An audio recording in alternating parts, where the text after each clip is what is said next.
Hey guys, so here's the full recap video here. This one's a lot longer than the 1 minute Instagram stuff. So we just got done with the Winneconne event. That's the Wolf River Chain, FLW-BFL Great Lakes Division. Yeah, so we got down there, the event was on Saturday today, and so we got down there last Wednesday. Logistics kind of bunched us up a little bit, so we didn't get a lot of practice that day, but we got some. Thursday full, Friday full, put in quite a bit of practice. Networking with fellow angler, we were able to kind of eliminate some water and really cover a lot more water. This place is huge. There's the whole Wolf River chain, so like, I mean, you can go forever up the Wolf River. That feeds into Poygan, which is huge. Poygan goes into Winneconne. That's kind of an invisible wall there. That's pretty good size. Then down through a little canal into Lake Butte des Morts. You got the Fox River there. Fox River takes you down into Lake Winnebago, which is absolutely huge. So, right, I mean, it's kind of like dealer's choice. What do you want to go fish for? It's there. Unfortunately, high waters, and as a result of high waters there, muddy water. So I spent a good day of Thursday kind of eliminating Poygan and Winneconne from the deal. We knew going into this we wanted to go north. That was going to be the thing, right? And originally I thought go to the Wolf River.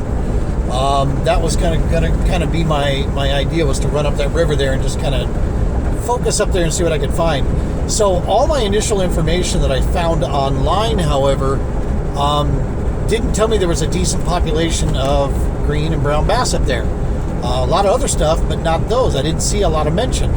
But apparently, I didn't research far enough. So, noted.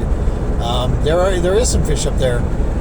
Working, like I said, with a fellow angler on the practice piece, he was able to go up the Wolf and find some stuff he was looking for. So that kind of gave us some feedback there. I was able to give him some feedback on Poygan and Winneconne that it did not have the type of fishing he was looking for, so saved him the trouble of messing around with that. And so, yeah, we were able to kind of, try to get a game plan put together on where we wanted to go.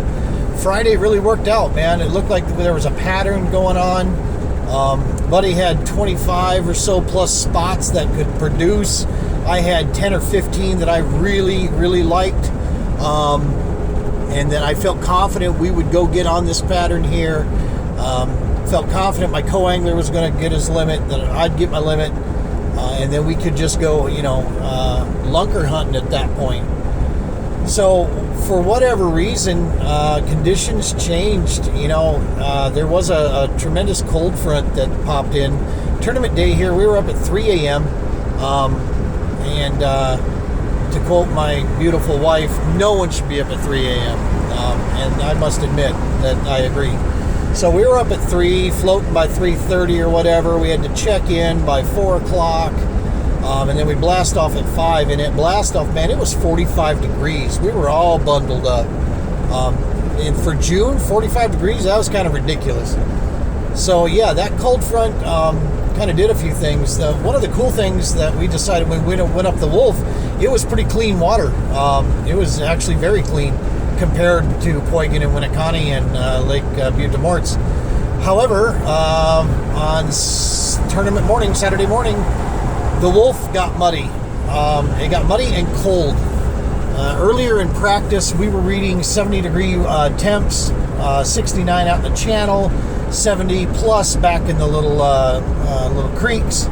On tournament day here, I was reading 65 in the channel and 67, 68 in the creeks. So it dropped.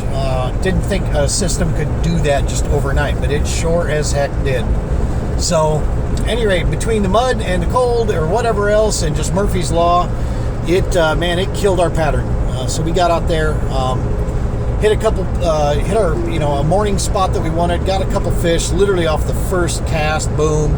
Then about 5th cast later, boom. They were barely 14 inches, though. They were just barely legal. Got those. Didn't see much more there for 15-20 minutes, so we moved out and thought that would heat up a little bit later. So we went up to what I knew was a hot spot, man. It was gonna be producing big time, and I'll be dang, man, nothing. It was dead.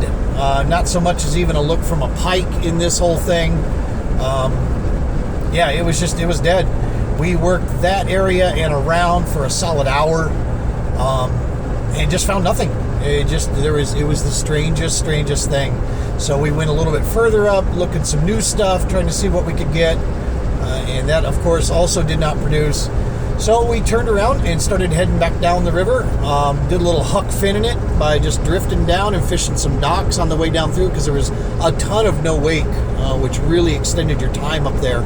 So no wake zones that we decided to go ahead and just fish down through it at the same time.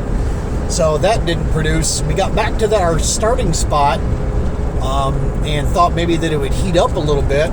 So we got there and ended up getting a couple more, slightly bigger, not by much, but a couple more fish there. So I ended up with 4 fish total for the day.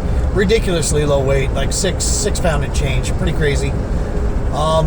And then, every other spot that we had picked out that produced in practice, it just wasn't. We tried some different ways of going after them there, and just could not put it together. Tried all kinds of stuff. Couldn't get my co-angler on anything.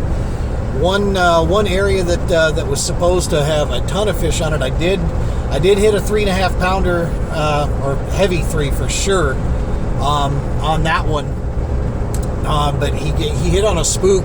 Just the back treble hooks got him. He was not hooked very well. I had to make a decision. Do I boat flip him, or do I try to belly him, and bring him up in? And so I tried to belly him, got him close to the boat. Just as I was getting his weight in my hand and getting ready to flip him up there, bang! One last kick, and I threw the spook into my finger there, and then jumped into the water, and man, that one stung. Not the hook, the fish getting away. That, oh my goodness, that I felt like such a dummy for that one. So, but even with that though, that kicker, I would have been lucky to even get double digits. So would have been nice to get that 5 fish, get some more points, of course. But lessons learned. We'll go from there. What do you do, right? Make a call and run with it. So, any rate, it is what it is. But it was a tough place. We thought we had something. Murphy's Law decided to kick in and say, nope, you don't, and we'll go after it. So what we're going to do with this, though, is we're going to take all the positives, the good things that happened. We're going to add that to our repertoire, to our tool belt. We'll take the dumb mistakes. We'll try to make sure we don't repeat those again, and we'll build and go forward, right? I mean, that's all we can do at this point. We're just going to keep trying to stack this stuff together. Keep learning every time out. I think the moment that you don't learn something, that's the point where you've kind of gone stagnant and you're not going to go any further. I think it's always learning, and so we're pretty thankful for that we can keep doing that. But seriously, everybody that goes in, of course, family and friends, my amazing best friend, my wife, my kids, everybody that supports to be able to do this. It's extremely helpful to have that kind of support system. I plain and simply couldn't do it without that support system. And of course, sponsors, partners, Universal Marine and RV. Those guys keep me running. Those guys take care of me constantly. Nitro Boats, absolutely love the gear. Mercury Marine, that Pro XS 4-stroke is a beast. TH Marine, all-terrain tackle. Strike King, Vicious Fishing, Blackfish gear, everything all together, man. It couldn't do this. And of course, at my heart, the center, because I live on these and love the company, love what they stand for. Arc Rods, Arc Fishing International. Louis Zhang, the owner, and that whole team, Justin and those guys, they're amazing. I feel so thankful to be working with that group. And I'm looking forward to, once this COVID thing clears up a little bit, being able to try to get some arc rod dealers up here that want to start selling the brand up here, more than what we see up north right now. But yeah, and of course then I get an opportunity to add loose reels to those arc rods this year, which is huge. Really relied on those quite a bit, and really needed the performance there, and they never fail me. So yeah, without all that stuff, I couldn't do this as easy as I do. Special shout out in this one here. I'm going to do a different video on it, but the landing in Winneconne, the landing on the Wolf is the name of the place. The staff, the people there are amazing. It's a little bit older building, but I'll tell you what, man, it's well maintained. It was very clean. I had an amazing room, your own private launch on there, sound parking, plug in the boat, and again, the staff, they were just so helpful. What a fantastic place, at a very reasonable price. It's not big, and that's usually why it fills up fast, so we're very glad that we booked early when we did. But I highly recommend going there. If you want to be treated like family, go have yourself easy access to the river, or right into any of the lakes right there, and have a nice comfy little stay there. Give them a call, talk with them. If you need something, just ask them. They'll do their best to square you away. So yeah, super cool there. You know what? We made it out. We made it back. We're safe. Everybody was safe. Made it through. So that's all that really matters at the end of the day. Like I said, we'll take this. We'll build. We'll move forward, and we'll go on to the next events. Thank you guys so much. As always, tight lines and be safe.